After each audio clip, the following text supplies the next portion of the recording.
Lionel Men, 50 ans, ultime représentant de cette génération de céramistes à Sarpoterie au cœur de l'Avesnois.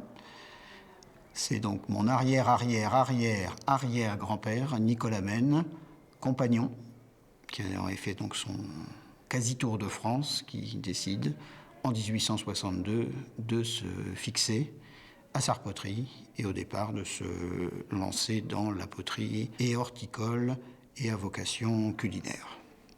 Et début des années 50, mon grand-père, Émile, rachète un des deux sites verriers de Sarpoterie. Il faut savoir que jusqu'en 1937, Sarpoterie était d'abord un centre verrier. Mon grand-père rachète la verrerie d'en haut pour la transformer en usine céramique. On est toujours à l'époque essentiellement dans de la fabrication horticole et culinaire, qui commence à s'essouffler, avec déjà à l'époque une certaine concurrence à l'époque européenne, qui après va se cristalliser sur d'autres continents. Et au milieu des années 60, mon père, Guy, lui, décide de s'orienter plus dans le service de table, le service à café, des choses à plus de valeur ajoutée. Et il rachète donc le site sur une commune contiguë de Beugny. Et ça devient à partir de 68, date symbolique, notre magasin de vente directe.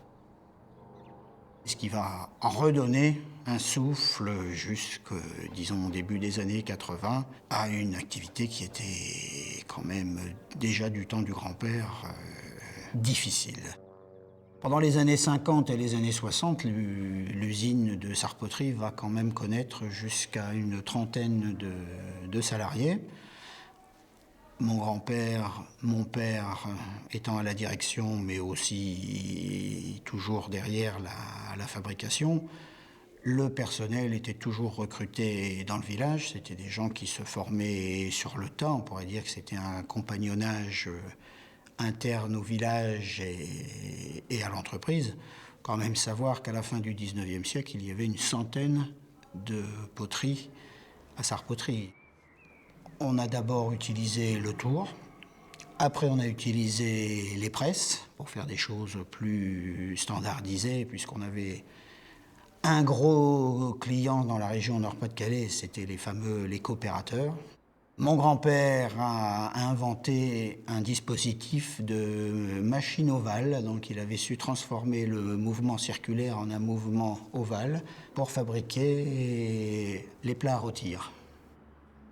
La famille Men à Sarpoterie était une famille quand même un petit peu atypique, on va dire, jusqu'aux 5 générations qui m'ont précédé. Et je peux même là incorporer mon fils de 27 ans, puisqu'il a suivi sur ce plan-là la tradition familiale. Donc nous étions fils uniques, non baptisés, ce qui, dans les petits villages, n'était pas toujours bien vu. Libre penseur, et mon arrière-grand-père et mon grand-père étaient des gens qui avaient une fibre sociale qui fait que on n'a jamais licencié. Le seul qui ait dû licencier du personnel, c'est moi.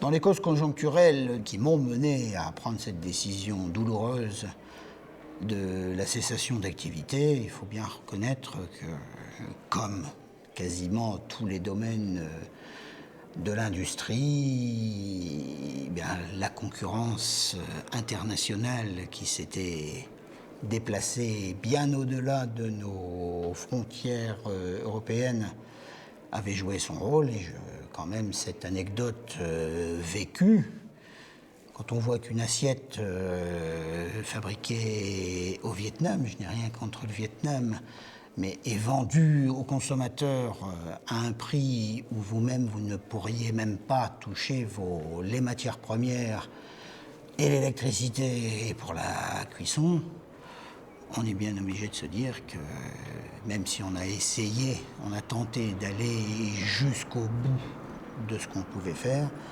qu'il arrive un moment où on n'est qu'un pion sur un échiquier dont on ne maîtrise même plus les règles.